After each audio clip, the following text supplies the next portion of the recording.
السلام عليكم ورحمة الله وبركاته. سيادة الرئيس، سبق وسجلت لحضرتك فيديو قبل كده استغاثة من علشان خاطر تمنح ابني عفو. أنا عايزة يا سيادة الرئيس عفو إنساني من حضرتك، من سيادتك بس. أنت حضرتك المنوط شخصيا بكده، لأن أنت حضرتك أب وإنسان قبل كل شيء، وحضرتك ولي أمري. أنت رئيسنا كلنا ولي أمري، وأنا ماليش حد ألجأ له غير حضرتك. دلوقتي انا ابني كريم مقيد الحرية، واخد حكم ب6 سنين. خطأ في محضر في شغله، هو ضابط شرطة سابق.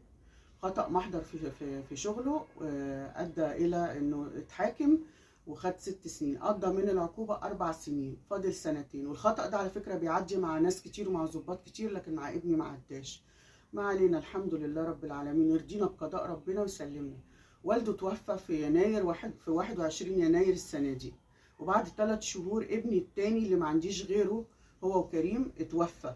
عنده 35 سنة وترك 3 أطفال وراه، وكريم عنده ولدين، بقوا 5 أطفال. دلوقتي أنا أصبحت دلوقتي لوحدي في الدنيا، ما عنديش حد غير كريم مع ال5 أطفال، وانا اللي براعي مصالحهم وبشوفهم وبشوف كل طلباتهم وكل المصالح بتاعتهم. انا دلوقتي ما اقدرش، انا بقيت كبيره في السن وتعبانه ومريضه وما اقدرش.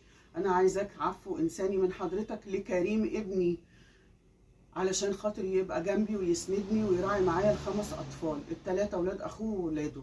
ما طلبتش حاجه غير كده، عايزه عفو انساني، عفو انساني من حضرتك، عشان انا قدمت طلبات كتير، واخر حاجه ردت عليا وزاره الداخليه قالت لي ان هو ملوش عفو، لا شرطي ولا عفو رئاسي.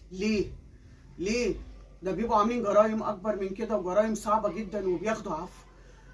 يعني ابني ده مش ابني ناس، ملوش اسره، ملوش اولاد، هو العائل الوحيد دلوقتي، اصبح العائل الوحيد للاسره دي كلها، 5 اطفال والام، ما عندناش غيره.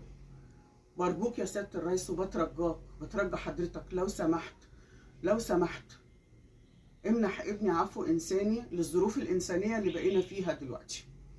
بعد ما والده توفى، والده على فكره كان لواء شرطه، خدم وزاره الداخليه من سنه 85 لغايه 2017 لما طلع على المعاش، واخوه كان محاسب ومات في حادثه. قضاء وقدر. فلو سمحت ارجوك بترجاك انظر لي بعين الانسانيه، لان انا عارفه ان انت انسان. شكرا يا سياده الرئيس.